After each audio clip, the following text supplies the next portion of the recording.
Saya ambil di dalam kitab Ibrani. Ibrani pasalnya yang ke-12.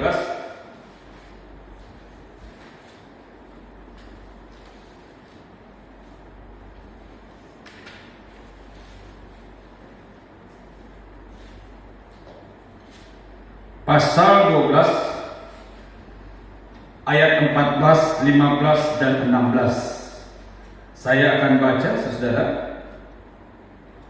Berusahalah hidup damai dengan semua orang dan kejarlah kekudusan, sebab tanpa kekudusan tidak seorang pun akan melihat Tuhan.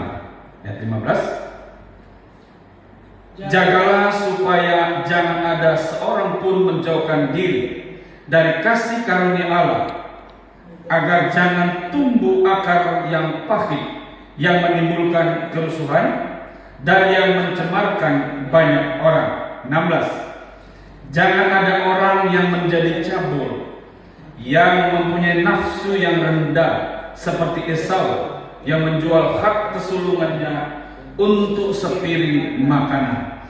Puji Tuhan, ayat-ayat yang baru kita baca ini, kita sudah tahu bersama, itu adalah Rasul Paulus menyampaikan kebenaran ini kepada jemaat Kristen yang ada di Ibrani, atau yang kita kenal bersama orang-orang Israel yang sudah percaya kepada Yesus. Jadi Paulus menyampaikan Injil, ada banyak orang Yahudi yang terima Yesus. Dan juga ada orang non-Yahudi terima Tuhan Yesus sebagai juru selamat. Tetapi surat ini disampaikan khusus kepada orang Kristen yang tadinya orang Yahudi yang disebut Ibrani ini, tetapi percaya kepada Yesus. Dan Paulus memberikan satu nasihat. Artinya mereka sudah punya latar belakang dari perjanjian lama. Mereka sudah punya latar belakang tentang Allah yang Maha Kuasa, percaya kepada Allah yang Maha Kuasa, percaya kepada pencipta langit dan bumi. Dan Paulus menyampaikan Injil dan mereka menerima Yesus Kristus sebagai juru selamat. Tetapi jemaat ini masih terpengaruh dengan ajaran-ajaran lama yang dikuasai oleh budaya Yahudi, dan mereka belum dewasa di dalam Tuhan, yaitu kebenaran Yesus Kristus. Sehingga Paulus menyampaikan kebenaran ini kepada mereka. Saya berikan judul firman Tuhan pada hari ini, yaitu penghalang berkat. Penghalang berkat. Kenapa saya katakan penghalang berkat? Kita ini orang Kristen percaya kepada Yesus, diikat dengan janji Tuhan, mengikat dengan Tuhan, mengikat dengan apa yang Tuhan firmankan. Itu tidak pernah Allah cabut sampai hari ini. Dia tidak pernah cabut janji-janji berkat rohani, berkat-berkat jasmani, dan dia tidak pernah cabut kepada orang Kristen, kepada orang percaya. Kalau berkat jasmani kita sudah tahu, dia melindungi, dia memberikan keamanan, dia memberikan keberhasilan, dia memberikan kesuksesan, sebagaimana dia pernah berjanji kepada bangsa Israel. Dia berkata, sekali-kali aku tidak akan meninggalkan engkau dan membiarkan engkau. Ini mengikat. Dia tidak bisa cabut. Di dalam kitab Ulangan, dia berkata, ini mengikat kepada kita, kalau engkau sungguh-sungguh mendengar firman. Kalau kita sungguh-sungguh dengar firman Tuhan, maka berkat akan datang. Dalam terjemahan yang lain, akan mengejar engkau. Kalau kita sungguh-sungguh kepada Tuhan. Dan ada ikatan lagi, banyak sekali janji yang mengikat. Dia berkata, alangkah indahnya dan alangkah baiknya jika dalam persekutuan itu seperti ini. Dan ada ikatan janji, kesanalah aku menyuruh berkat. Ini berkat jasmani yang mengikat kepada kita, kepada orang Kristen, kepada orang yang percaya. Sebab ketika kita tahu firman Allah, kita tahu tentang Abraham yang ada janji daripada Allah, seberapa banyak percaya kepada Yesus Kristus, keterikatan berkat melalui Abraham itu ada kepada kita, kata Rasul Paulus. Jadi janji-janji ini, saudara-saudara, tidak akan kemana-mana bagi kita. Dan ada berkat-berkat rohani, yaitu berkat yang begitu luar biasa, yaitu sukacita, damai sejahtera yang diberi oleh Allah kepada kita.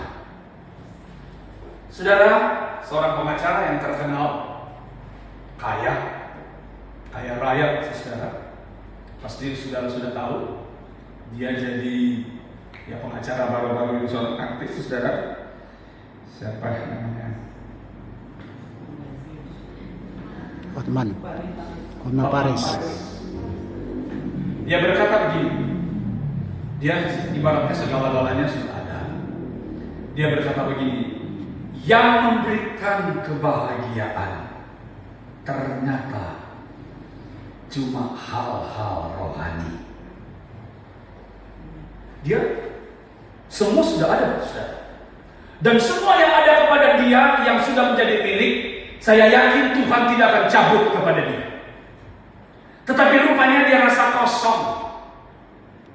Yang bisa menjadi kebahagiaan adalah hal-hal rohani. Hal-hal rohani apa bagi kita hari ini? Hal-hal rohani adalah pelayanan yang dipercayakan Tuhan buat kita.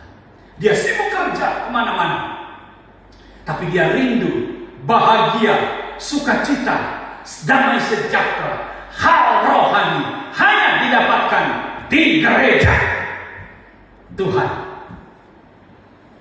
Bersyukur saudara ada di situ. Kekayaan boleh kita miliki.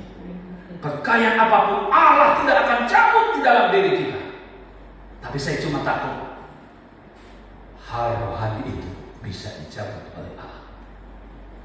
Daud pernah berkata, jangan ambil rohmu dalam hidup. Roh dari Tuhan di dalam rohnya. Sebab roh Tuhan hanya ada di dalam roh kita. Nah, ini janji-janji yang mengikat kepada kita.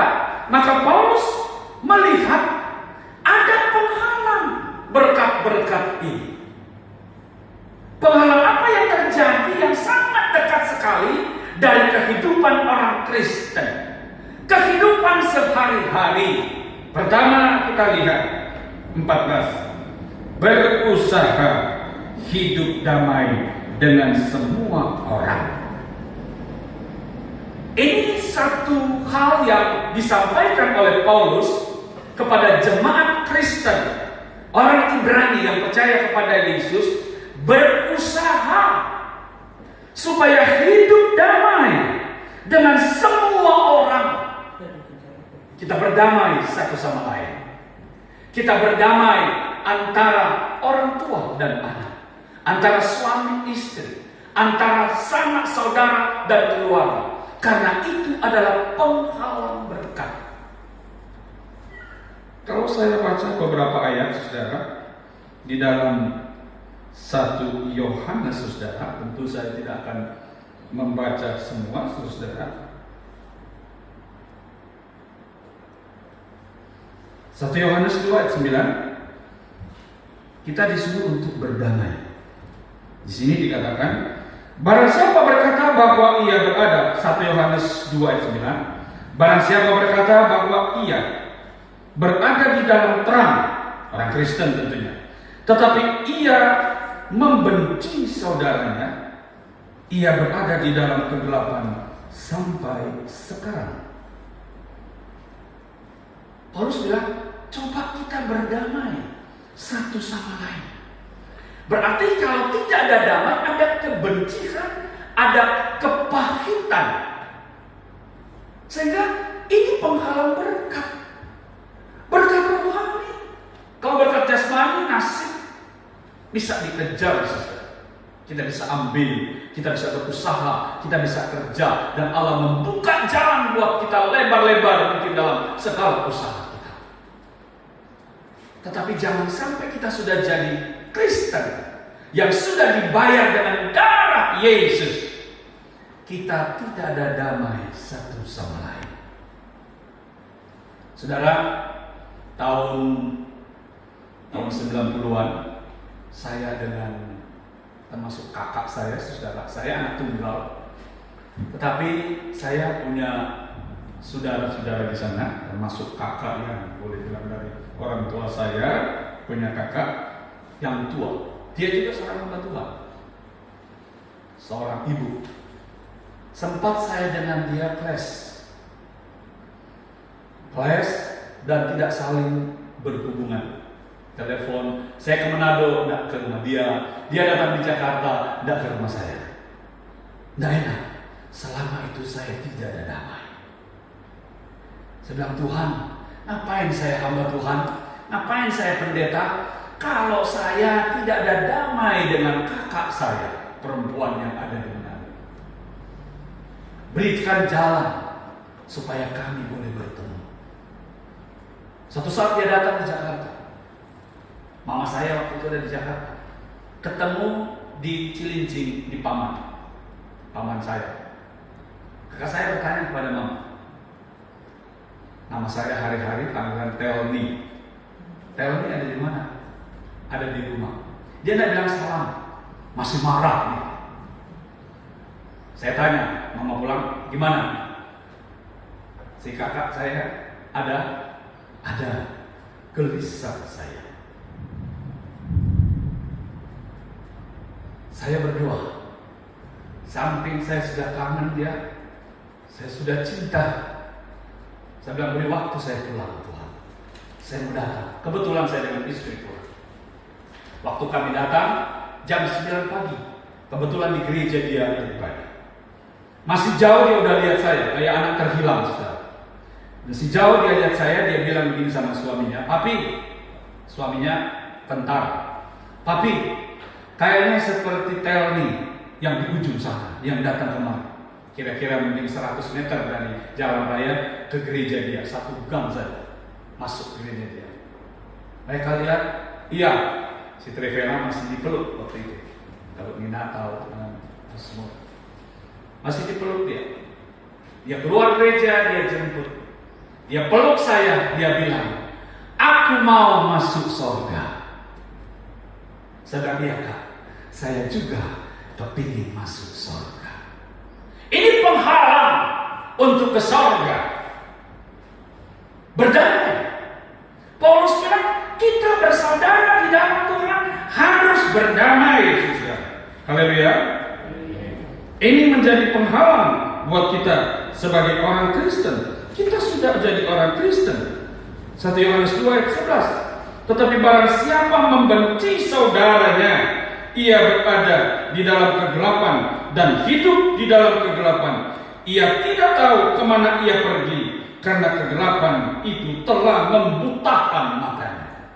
Dia membenci saudaranya, menggelapkan matanya. 1 Yohanes 3 ayat 15. Setiap orang yang membenci saudaranya adalah seorang pembunuh manusia.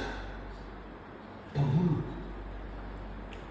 Kalau saya pernah digigit oleh anjing di Manado, bilang anjing gila. Kalau dia udah gigit, saudara, pasti mati yang digigit. Tapi puji Tuhan, dengan kemurahan Tuhan saya masih hidup. Waktu saya lewat di rumah yang punya anjing ini, rupanya dia lagi ada anjing kecil. Maaf, agak jijik, saudara. Saya lihat sendiri, dia punya anak, dia makan sendiri. Disebut apa itu? Kanibal. Membenci saudara. Hati-hati, bisa disebut kanibal. Ini Alkitab bilang, membenci saudara seperti adalah seorang, bukan seperti, adalah seorang pembunuh manusia. Saudara, kebenaran ini harus ada. Karena janji Tuhan tidak akan cabut lagi, saudara. Dia tidak akan cabut lagi, saudara. Dan percaya janji itu tetap melekat di dalam hidup kita sebagai orang percaya. Percaya. Jadi berkat itu yang sudah dijanjikan kepada kita, itu seperti tinggal kita buka pintu. Buka pintu, dia masuk. Dan memang dia akan masuk. Apa yang kita buka hari ini? Hati kita buka saja. Karena Tuhan bilang, aku menyuruh berkat itu akan mengejar engkau. Berkat dari Tuhan, terutama berkat sukacita, berkat damai sejahtera. Ada satu pemimpin saya, saudara, dia bilang begini, pasti saudara setuju, saya juga setuju. Saya mau kaya di dunia, kaya di sorga juga. Haleluya. Bagaimana kita mau melayani kalau tidak ada berkat? Nah, kaya jasmani itu tinggal kita buka pintu. Dia kata karena ini memang tidak akan dicabut oleh Allah. Tetapi kalau ada yang menghalang, itu sukar sekali. Berkat itu lemah lembut, penuh, sangat penuh. Karena berkat itu dari Tuhan. Kita terus, saudara. Ini adalah penghalang, yaitu ketika kita tidak ada damai dengan sesama. Ayat 15. Jagalah supaya jangan ada seorang pun menjauhkan diri dari kasih karunia Allah. Kita sudah terima keselamatan dari Tuhan. Sorga itu sudah di tangan saudara. Saudara percaya masuk sorga? Tetapi oleh kasih karunia supaya sorga menjadi milik kita, dia memberi darah, nyawa, dan dia beri dengan cuma-cuma. Saya berpikir kenapa dia beri cuma-cuma? Kalau di dalam 1 Petrus itu darah yang mahal. Kok dia beri cuma-cuma? Terjemahan yang lain, darah yang tak ternilai harganya. Kalau darah yang mahal, saya yakin orang kaya nomor 1 di Jakarta cuma dia yang selamat. Mahal dan dia punya harta, dia bisa beli. Tapi darah yang tak ternilai harganya diberi cuma-cuma dengan kasih karunia Tuhan. Jadi pertanyaan, kenapa diberi dengan cuma-cuma? Diberi dengan cuma-cuma karena Tuhan tahu saudara tidak mampu dan saya tidak mampu membeli. Lebih baik kasih saja dengan cuma-cuma lewat anugerah Tuhan. Ada banyak orang Kristen yang tidak bangga menjadi orang Kristen. Saya jadi orang Kristen, saya bangga karena saya diberi dengan cuma-cuma dengan darah itu.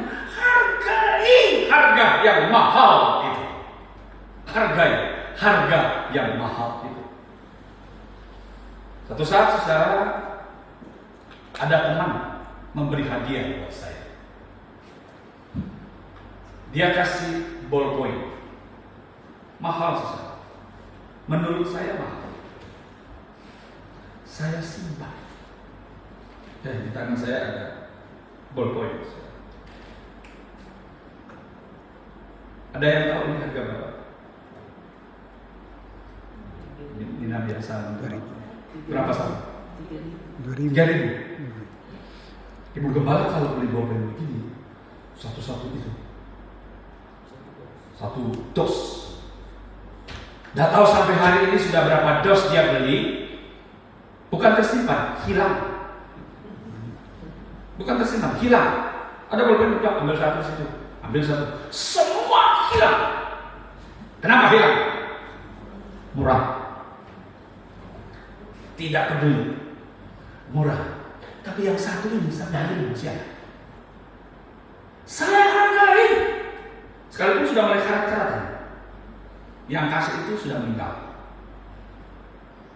Saya simpan. Kenapa? Mahal. Hargai darah yang mahal itu. Haleluya. Menghargai darah yang mahal itu membuka segala berkat.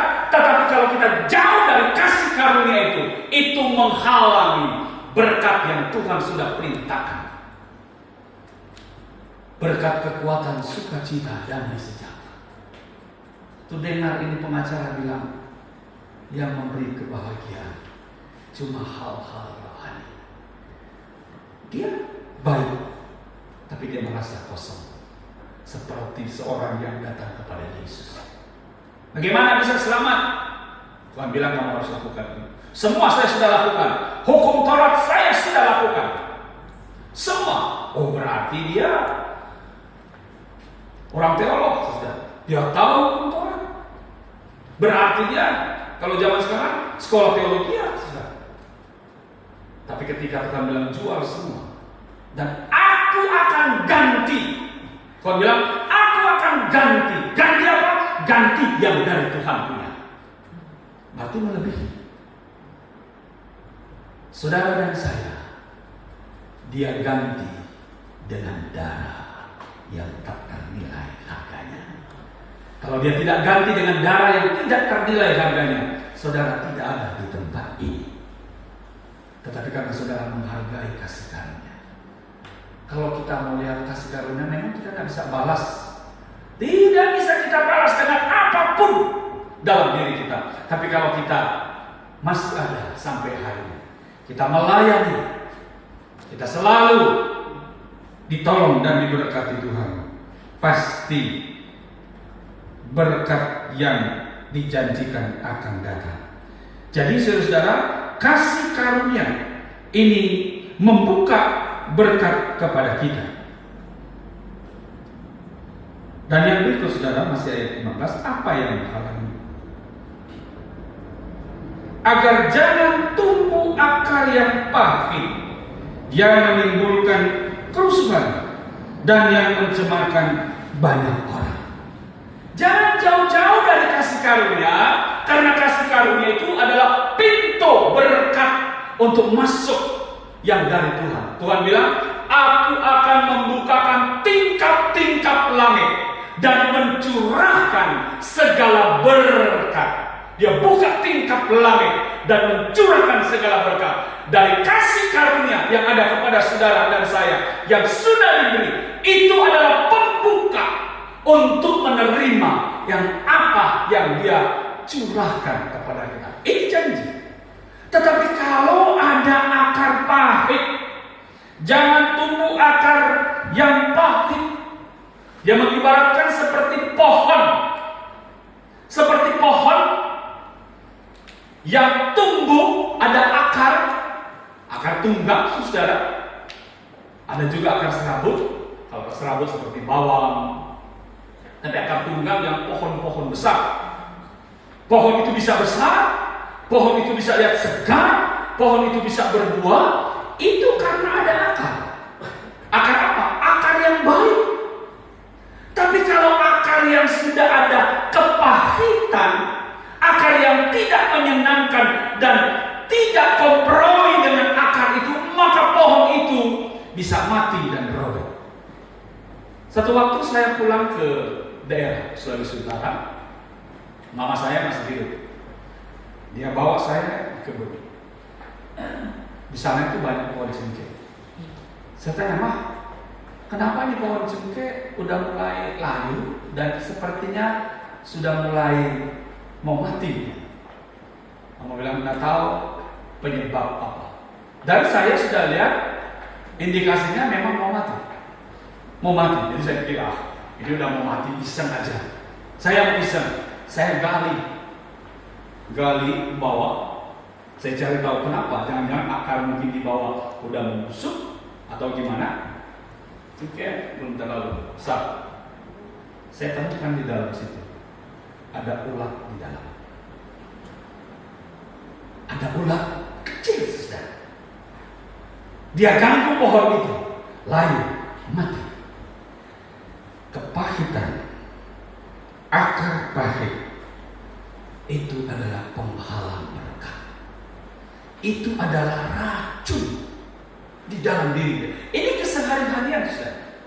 Bertahun-tahun punya kepahitan kepada seseorang, punya kecemburuan. Saya ingat Yakub punya anak-anak, dan mereka cemburu kepada adik mereka yang bernama Yusuf. Mereka iri. Di Kejadian 37 ada beberapa kata yang disebut saudara-saudaranya membenci. Kata benci ini kepahitan, saudara. Membenci. Saya coba lihat, saudara, dengan ringkas saja, saudara. Kejadian 37 ayat 4. Dia berkata begini, jadi si Yusuf menyampaikan sesuatu kepada ayahnya dan kepada saudara-saudaranya. Setelah dilihat oleh saudara-saudaranya bahwa ayahnya lebih mengasihi Yusuf dari semuanya saudaranya, maka bencilah mereka. Kepahitan. Ini penghalang berkat.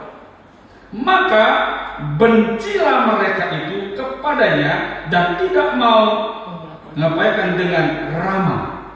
Ayat 5.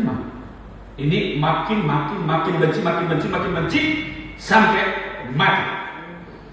Pada suatu kali bermimpilah Yusuf, lalu mimpinya itu diceritakan kepada saudara-saudaranya. Sebab itulah mereka lebih benci lagi.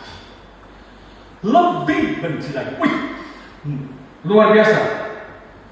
37 ayat 8. Lalu saudara-saudaranya berkata kepadanya, apakah engkau ingin menjadi raja atas kami? Apakah engkau ingin berkuasa atas kami?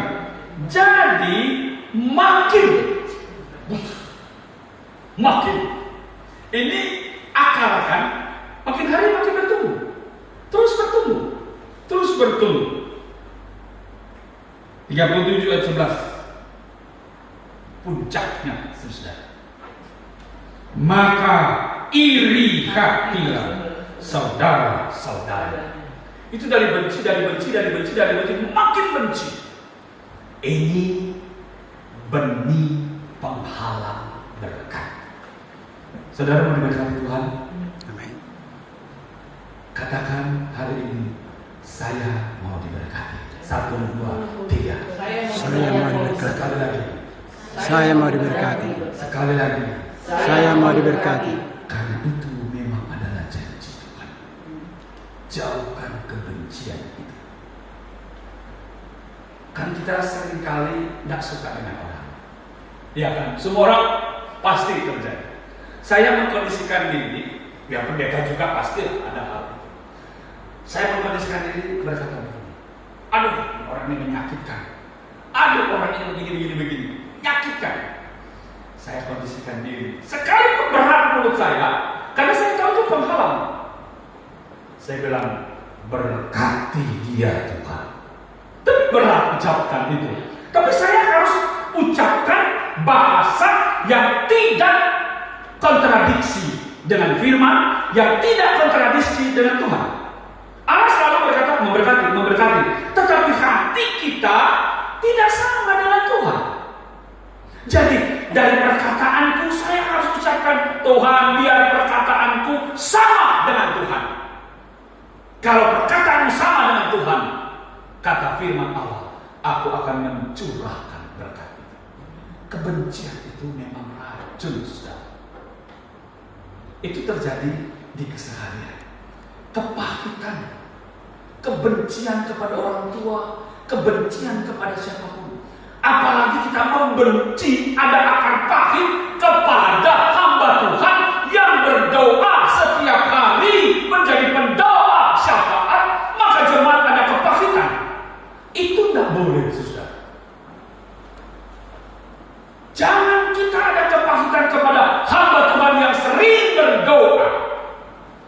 jemaat.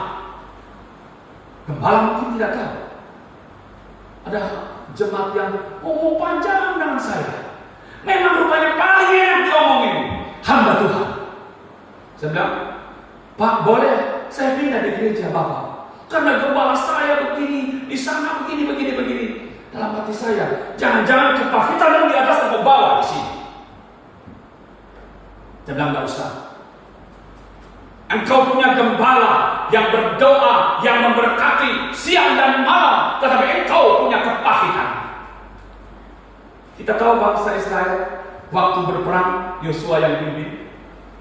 Setiap kali Musa angkat tangan, ada kau cerita itu, menang. Dia turun tangan, kalah itu Israel. Maka mereka lihat, loh, setiap Musa angkat tangan kita menang.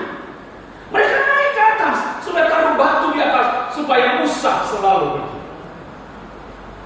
Gembala hamba Tuhan, pendoa syafaat buat saudara untuk memberkati. Saudara memenang dalam peperangan dari gembala. Bukan saya mengatakan saudara punya doa tidak didengar oleh Tuhan.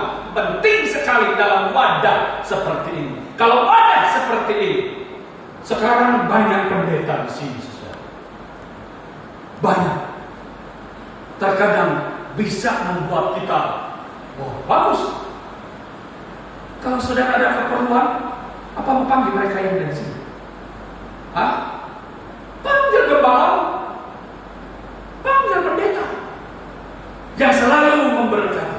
Suka dukanya, sakit jemaat menjadi sakit dari gembala. Tapi terkadang ada penghalang-penghalang berkat.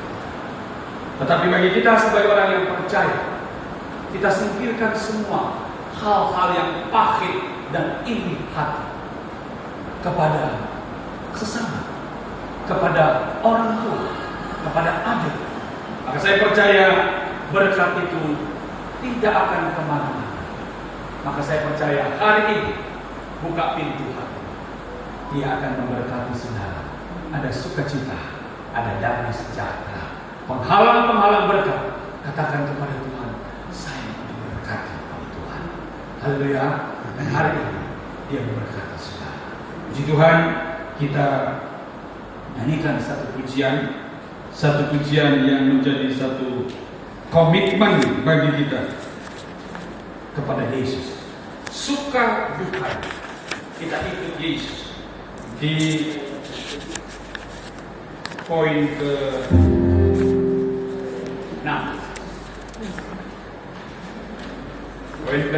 satu komitmen kita kepada Tuhan.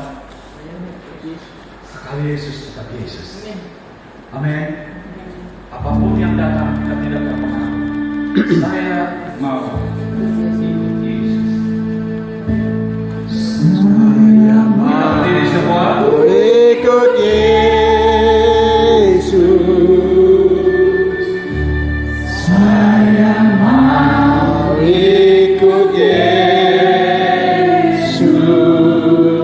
Dia akan membukakan tingkat-tingkat batin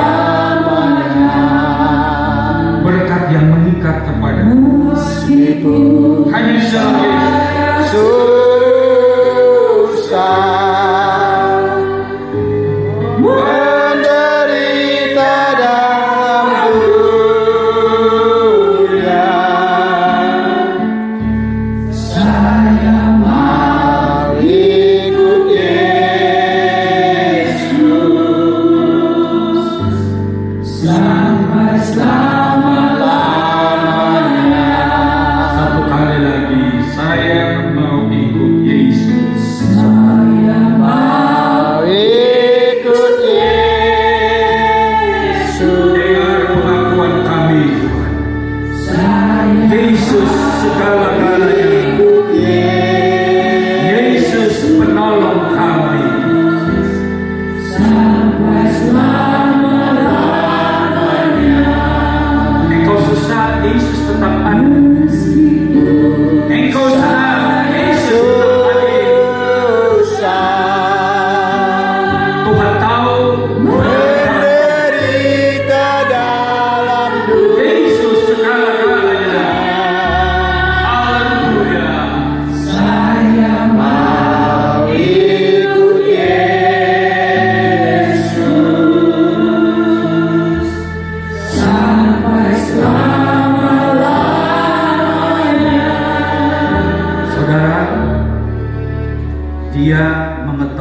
hatimu hari ini.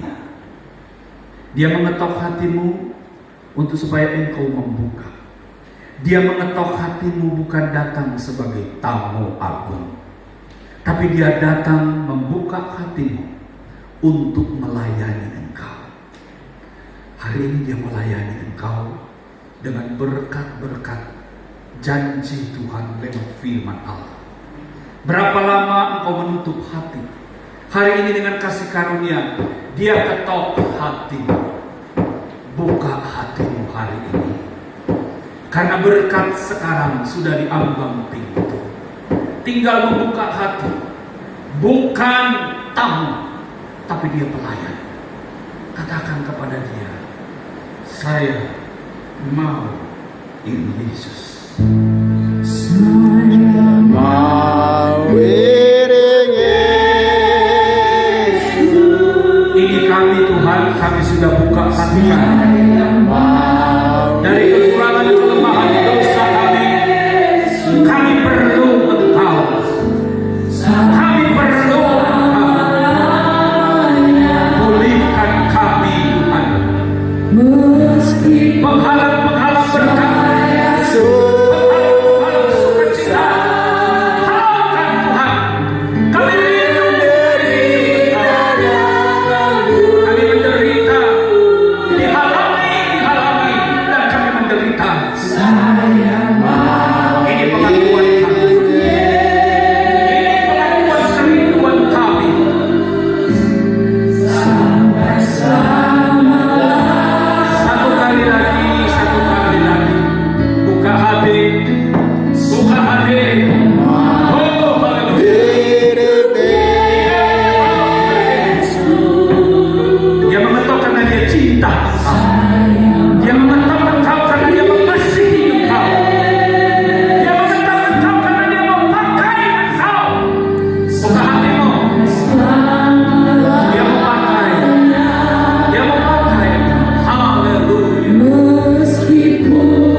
Inilah pengakuan kami di tengah-tengah tantangan yang begitu berat, penderitaan yang karena kami mempertahankan iman Kristen, iman daripada Engkau.